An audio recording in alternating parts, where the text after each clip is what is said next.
All right, welcome everybody. This is our Chapter 13 lecture on socio-emotional development in middle and late childhood. So we're wrapping up our section on the elementary school years.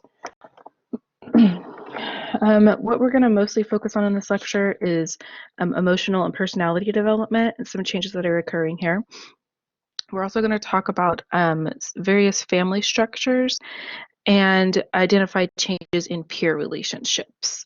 Now, please note that you are still responsible for the whole chapter, and you will have a quiz over this chapter that has questions on topics that we may not talk about in lecture. Okay, so starting with emotional and personality development, let's talk about the self first.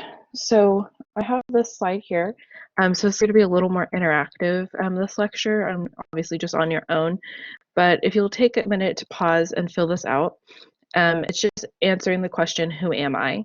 So you might put, I am a student, I am a mother, I am a sister, so on and so on. So go ahead and pause and try to fill this out really quickly. Now, once you come back, look over your answers and see kind of what the themes are. So typically for adults, you're going to see things that are more psychological. It might have something to do with your job, and it's a little different from what we would see from kids. So this is the first time in middle and late childhood that we start to see psychological characteristics become a part of the self-concept. So before, younger children might describe themselves more in reference to their possessions. So I have a red bike. Versus children in middle and late childhood describe themselves like I am nice, I am happy. Those kinds of psychological traits start to become more incorporated into their self-concepts. We also see an increase in understanding in other people's thoughts and feelings.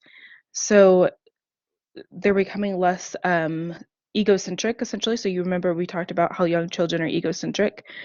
So as they are growing, their brain is growing, they start to become more aware of other people's thoughts and feelings, and that not everyone feels the same thing, thinks the same way that I do, that they do. Okay, so we talked about self-understanding, understanding others, and now we're going to talk about Erikson's fourth stage, which is industry versus inferiority. So in this stage, children become interested in how things are made and how they work. They should be encouraged in their efforts to make, build, and work, whether it's solving math problems or building a new model airplane. They are building a sense of industry when they do these kinds of activities. If their parents see their efforts as mischief or making a mess, then that can lead to inferiority. So remember, Erikson stages are all about passing or failing. If you pass this stage, then you would leave the stage with a sense of industry, that you are competent and you can make and build things, solve problems. If you do not pass this stage, then you would leave with a sense of inferiority, where you feel like you can't do anything on your own. So this stage really makes sense when you think about what children are doing at this age. This is where they enter elementary school. And children are really focused on learning in this stage. It's a big thing for them. They want to learn everything, and they really want to be good at it. So the beginning of your textbook talks about how achievement is a central theme for children in this age range. So it's really important for them to succeed at the tasks that they take on. So for example, with industry versus inferiority, if a child is struggling in a math class and they're doing poorly compared to their peers, they might develop a sense of inferiority because they're not achieving the goals that they've set out to achieve in class. And this could also play into other activities like hobbies. They talked about model planes and those kinds of things. If parents step in and say, oh, you're just making a mess, that's going to make the child feel inferior. Okay, so now let's move on to talking about emotional development. So we already talked about how in this age, children show improved emotional understanding. They show increased understanding. More than one emotion can be experienced in a particular situation. So if a child has to do a presentation in front of their class, they might be excited to present their work, but they also might be nervous and kind of scared to talk in front of the class. So before that was too much for children to understand, but now they understand that more than one emotion can be experienced at one time. They also show greater ability to suppress and conceal negative emotional reactions and a greater use of self-initiated strategies to redirect feelings, and they show an increase in capacity for genuine empathy. So a lot is going on here. Essentially, you have an increase in their emotional development all around the board. Again, remember, this is directly linked to our cognitive development and physical development. So as areas of the brain are physically maturing and cognitive development is maturing to where they can control their emotional reactions, then you see this development as well. So they know that it's not appropriate to throw a tantrum in the middle of the grocery store, so they can control their emotional reaction to something that's upset them. I have a video link down here that I posted in the supplemental videos folder for this lesson. It's about social emotional education programs. So these are programs that aim to improve different domains for social emotional learning. So things like recognizing your own emotions, controlling your emotions, how to solve problems with your classmates in a collaborative way. So I posted a video that it kind of goes through what that actually looks like and has students and teachers talking about it. So I would suggest you go watch it. It probably will be helpful for that third writing assignment to give you some ideas on what you can incorporate into a learning program. But essentially, these have been found to be really helpful, especially for low-income schools, because remember, everything that kids learn, they're mostly learning from home, from their main caretaker. And if you live in poverty, low income, you likely are not receiving the type of care that richer kids are receiving, which means that you maybe are not as emotionally developed as they are. If you live in a stressful household, you're definitely not developing the same capacities as other students. So if you're not getting that at home, then it's really important to get it at school. And they've seen a lot of positive outcomes from these programs. Okay, so now I want to talk about moral development. So again, I have a more interactive thing here. So before we get to the example, moral development in general is talking about how, as children age, they work through moral dilemmas, essentially. So Piaget's view of moral development was that younger children are characterized by heteronomous morality, wherein justice and rules are unchangeable. By 10 years of age, they have adopted autonomous morality in which they are aware that rules are created by people and that both intentions and consequences should be considered. So essentially, before 10 years old, if you tell a child that there is a rule in place, they assume that that rule, they just accept it essentially. So let's just use an example of stealing. So no matter what the situation is, a child before 10 may say that stealing is wrong because it's against the law, no matter if you were stealing a TV or if you were stealing food because you didn't have any food for your kids. It doesn't matter. But after age 10, they start to realize that there may be some situations where it's not as bad and should be okay. So versus stealing a TV versus stealing food to feed your kids is a two totally different situations. So they would be able to see the differences in those and maybe change their thinking on that. Okay. So the theory we're mostly going to go through, though, is Kohlberg's theory on moral development. So before we go through the example, I want to show you the Kohlberg chart.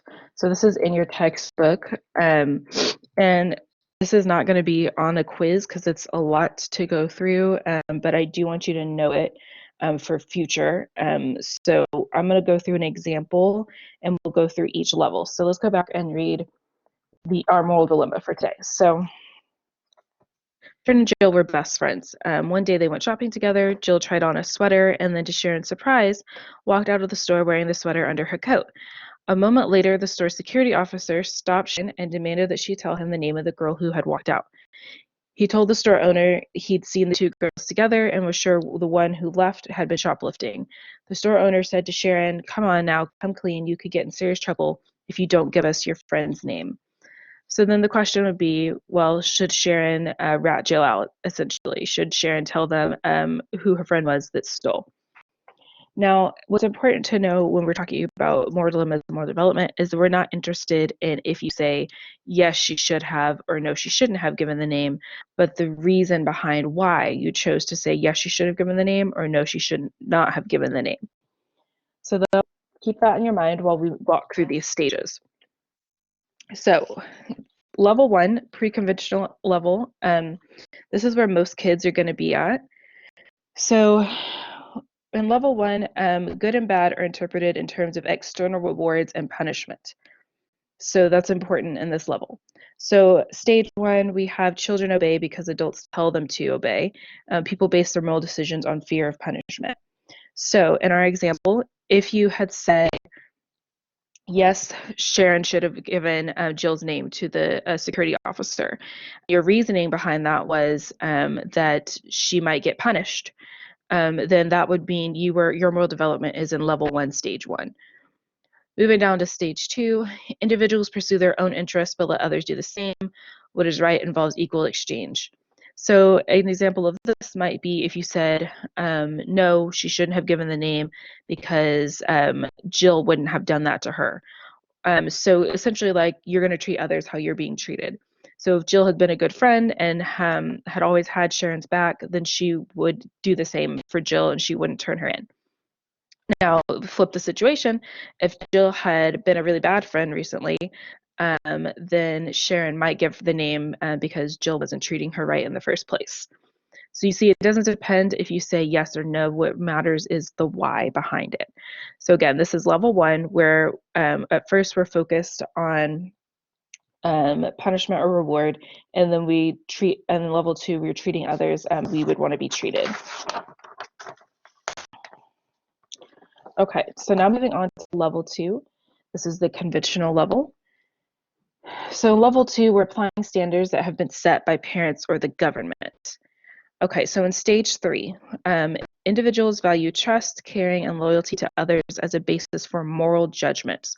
So essentially, in stage 3, you want to be seen as a good person.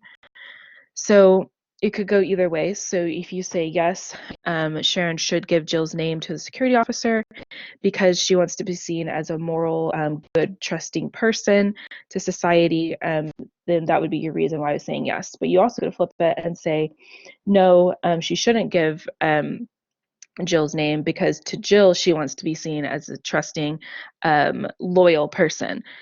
So it could go either way. But the basis behind both is that you want to be seen as a trusting, caring, loyal, good person. It just, the audience is changing.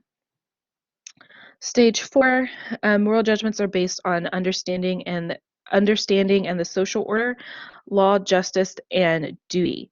So essentially in this stage, the right thing to do is based on social order and laws. So if you know that stealing is against the law, then it doesn't matter your reason why. So you would say, yes, she should give the name because stealing is against the law, no matter what the situation was. So she should give the name. You also might say something about if everyone was allowed to steal, then our social order might start to crumble.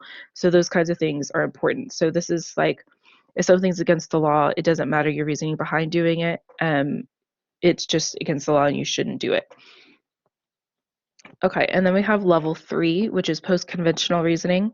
So this is where you start to develop your own moral code. So stage 5, individuals reason that values, rights, and principles under or transcend the law. So basically, you're realizing that laws can be examined. So in our example, let's say that maybe Sharon knows that Jill was stealing because she got laid off from her job and she is really struggling. And maybe she was stealing the sweater for her child or something like that didn't have any clothes. So maybe in Sharon's eyes, then that means that the law that you shouldn't steal shouldn't apply in this situation because maybe the company has so much money that they should be giving back to people instead of hoarding money, blah, blah, blah, whatever her reasoning behind it is, but basically just showing that she is examining the law and that she understands that just because something is law doesn't mean it's correct. And then that just gets even more complex when you move down to stage 6, um, where the person has developed moral judgments that are based on universal human rights. When faced with the dilemma between law and conscience, a personal individualized conscience is followed. So in this case, you have your own idea of what is right and what is wrong, and you're going to follow that above whatever the laws of the land are, essentially. And human rights become important. So there are some laws that maybe violate human rights. So obviously you wouldn't accept those. If you were in 4, you would. In stage 6, you would not. Okay, so I just wanted to backtrack and say that most children in middle and late childhood are going to be somewhere between stage 1 and 4, so either level 1 or level 2. It is rare that for a lot of societies that people even reach stage 5 and 6. So a lot of us are probably somewhere between stage 1 and 4 as well. I would say maybe stage 5 for adolescent and adults, but it's rare. You don't see this in all societies that people get to stage 5 and 6.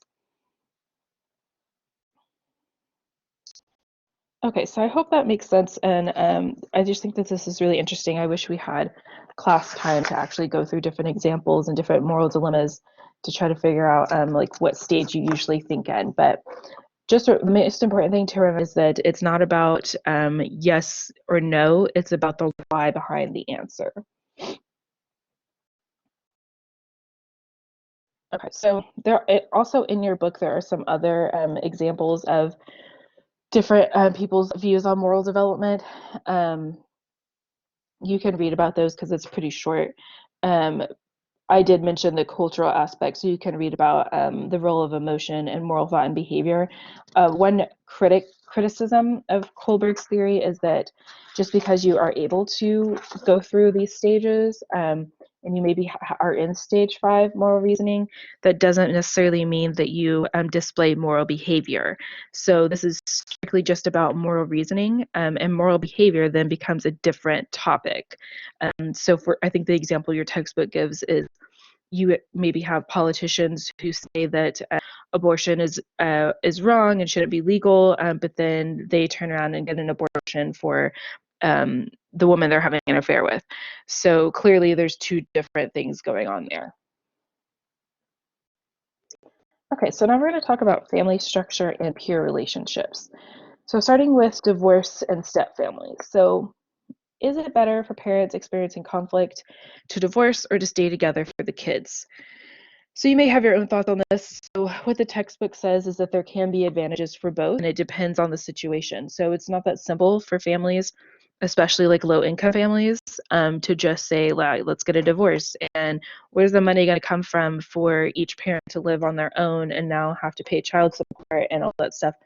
It's not that simple. So um, some of the emotional issues that children develop from divorces come from the pre-divorce period, where they see the conflict actually come to a head.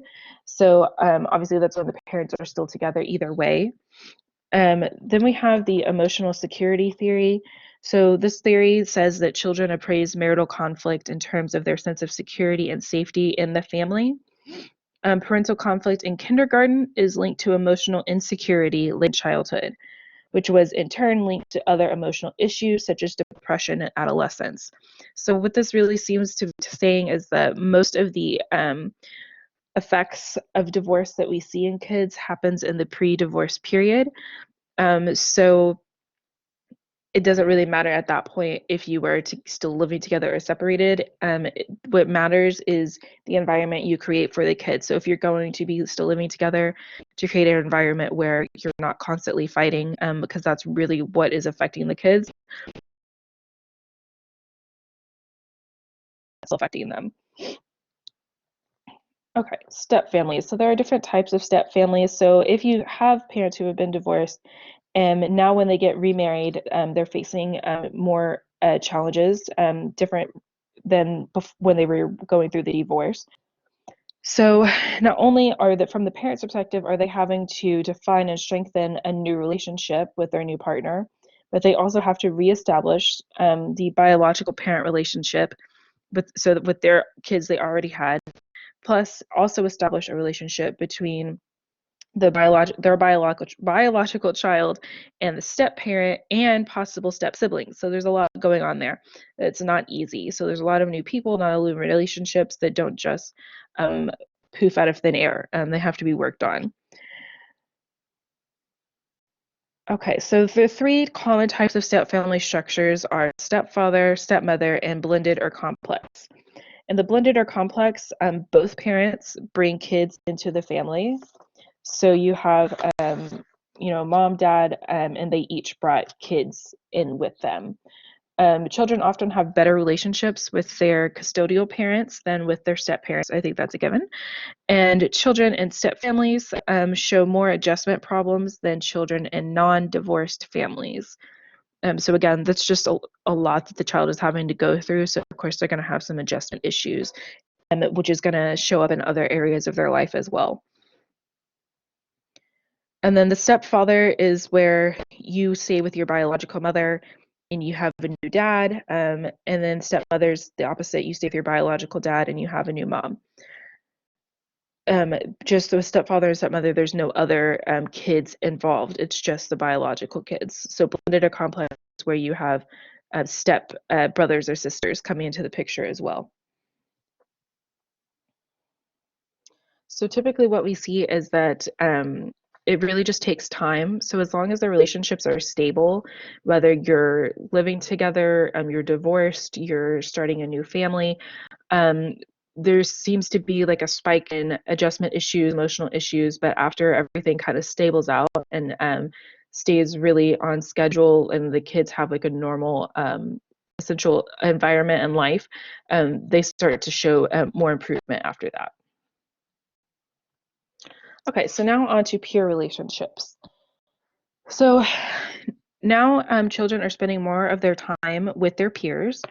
They have a lot of unsupervised time with peers, and their peer groups are growing because now they're in elementary school, so they're away from home a lot more often.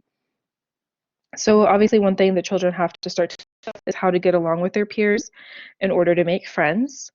So researchers have studied that what types of children are popular and unpopular, and to do this, they just asked kids to rate each other.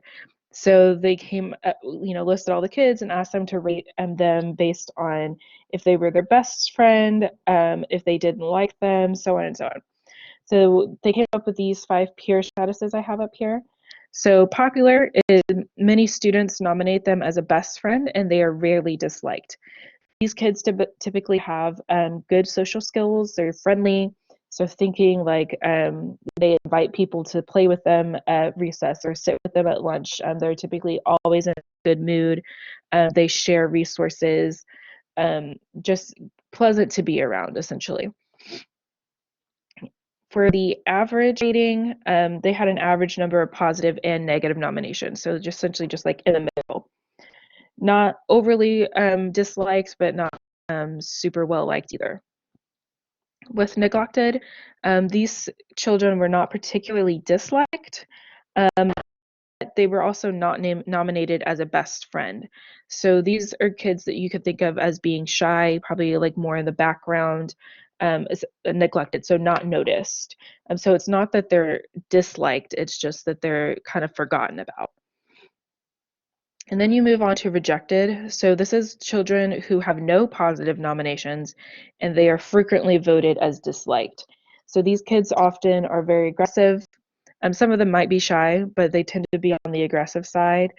But also you have this feedback loop where being rejected can also lead to aggression issues. So there is not much improvement. The rejection leads to more aggression, leads to more rejection, and so on and so on. And then lastly, you have controversial kids. So these children are frequently voted both as being someone's best friend and also as being really disliked. So they might be popular in some groups and not popular in others. So your textbook talks about some outcomes for some of these, and I would suggest that you read through those for the quiz on this chapter, and we'll talk a little bit about it when we get to talking about bullying in a second as well. But let's focus on friendship first. Um, Friendship serves 6 functions that are listed in your textbook. So obviously companionship, stimulation, such as things like excitement or just amusement. Um, Basically, whenever you talk about stimulation, just talking about like not being just sitting bored, having nothing going on, but like someone to interact with. It could be physical support, ego support, social comparison, and affection and intimacy. So there's a lot of things going on with friendship, and we see this even in adult friendships as well. But they've become really important during this time, especially when you're dealing with bullying, which may be the first time that children are experiencing this. So it's really important to have those friends, the friend groups to lean back on and feel, safe and protected and like you have somewhere to go that's positive. So with bullying, significant numbers of children are victimized by bullies. Victims are lonelier and have trouble making friends, while bullies are more likely to have low grades and to smoke and drink alcohol. Bullies display high levels of conduct, school and relationship problems, but enjoy high social standing among peers. So these might be your controversial ratings, where a lot of people diss them, but they do have that high social standing. So essentially, it's about being at the top of the chopping block, right? So bullying, you can look at it as a tactic to make sure that you're on top of the food chain. So in order to be on top, you bully other people, and you have that high social status. A lot of kids don't intervene when someone is being bullied because they don't want to be the kid that's being bullied. They also don't want to be at the bottom of the food chain. Um, there was one video we watched in my lifespan class where a child was talking about, well, she was a teenager, but she was talking about how when she was a child, she was a bully, and she became a bully because she was bullied so much in elementary school. And when she got to middle school, she flipped it and started bullying other people so that she could move up in the food chain. So it's a really serious topic, and we've, it's been around talked about a lot on how we can essentially reduce bullying. I posted a video in your supplemental folder about a film that was done on bullying. I would encourage you to watch that if you have the time. It's really interesting and really important, especially if you have kids or plan to have kids. It's important information to have. But that is all I have for you for our lecture on this. So as usual, reach out to me if you have any further questions on any of the content we talked about today.